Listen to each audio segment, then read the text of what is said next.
Mwalimu. Salamu mnajua vizuri. Maana ndio kiunganishi cha kuombea hela za pipi.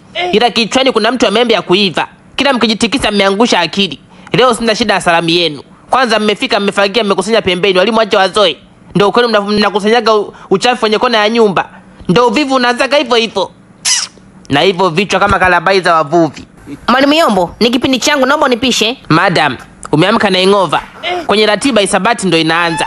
Na sasa hivi ni saa 2 ndo vipindi vinaanza. Au changu mimi nilifaa kufundisha alfajiri. Au unatumia saa nchi ya nje. Ni kweli mwalimu, Kiswahili ni kipindi cha pili. Sawa basi nitarudi baadaye, nimeona vibaya. Ndo mwalimu wa Kiswahili. Saa Kiswahili haelewi. Huyu disha lijayumba lina kutu. Haya, nyie wajukuu wa Farao. Leo kabla kuwageuza chapati na hapa nusu saa. Acheni mabegi, fuateni wazazi sasa hivi. Amkeni, toka. Nishachoka kuongea na watoto. Leo nataka niongee na wazazi. Alafu nihamie kwa watoto. Hasira za leo naweza kumbebesha mtoto wa mtu dawati la mgongo nikamvunja mtoto wa mtu mgongo. Na wale wenu mtu asirudi. Nisipokuona hapa baada ya nusu saa, katafute pa kumalizia shule. A few moments later. Habari za asubuhi mwalimu. Salama. Mwanangu ameniambia natakiwa shuleni.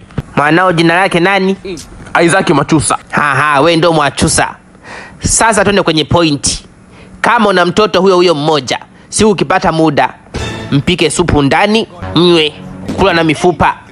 Maana akikuwa hata kusaidia zaidi ya kuletea wale wajukuu na kusubiri ulisi. Juzi nimetoa testi. Mwanao jina lake lenyewe tu kama kaandika bata. Kwenye ramani ya Tanzania wameambiwa achore kachora gari. Kwa hiyo Dodoma ipo kwenye matairi. Na wenzake wanemuona ana akili wameangalizia wamechora magari. Yaani sasa hivi aibu naona mimi. Ndio maana nimeita wazazi asubuhi kabla mjenda makazini. Na bora wewe umekuja mwanaume, nakujaga hapa wazazi wengi ni wa kike tu. Wa kiume wanawahi makazini. Sasa huyu leo mwanao nilikuwa namfufua umauti. Nilikuwa nampiga kama naua chatu. Sasa leo natoa onyo. Msipomfuatilia mtoto wenu anafanya nini shuleni, kuna na hapa wale wiki moja wanarudia mtihani, wataenda kula Christmas na jicho moja. Sawa mwalimu, nimekuelewa. Ngoja nikuangalizie mtihani wake. Umbebe gari lake la ujinga. Elimu ni ufunguo wa maisha, mtu anafungulia na ujinga. Wahenga hawaamini. Ngoja nikupe mtihani wake ukasoma hilo jaza, ndio utajua wewe mkange au mnywe supu. Huyo mwalimu yuko wapi?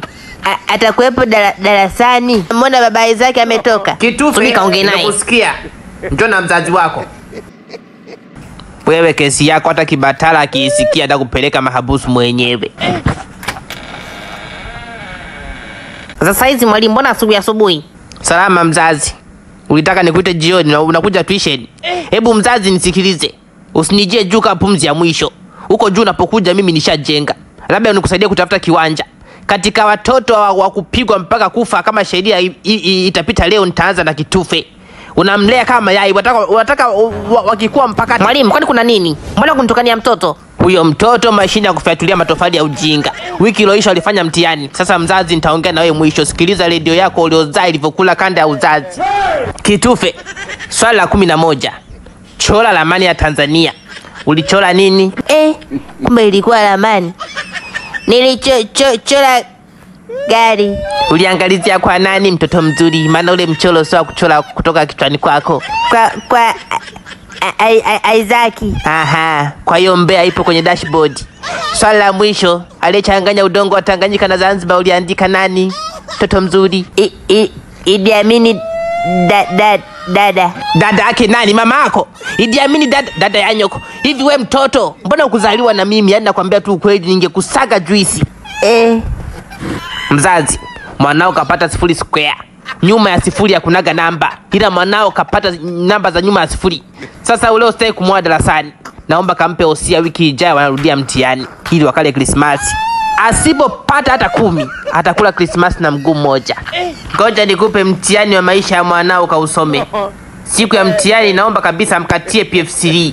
Aje nayo ili asikataliwe kwenye hospitali yoyote. Haya, hapo unaweza ukaondoka. Kuna furushi lako. Pokea wazazi wengine. Ya leo nitahakikisha wanabaki wenye akili. Watoto wawili mpaka sasa hivi nasikia njaa. Bado 38.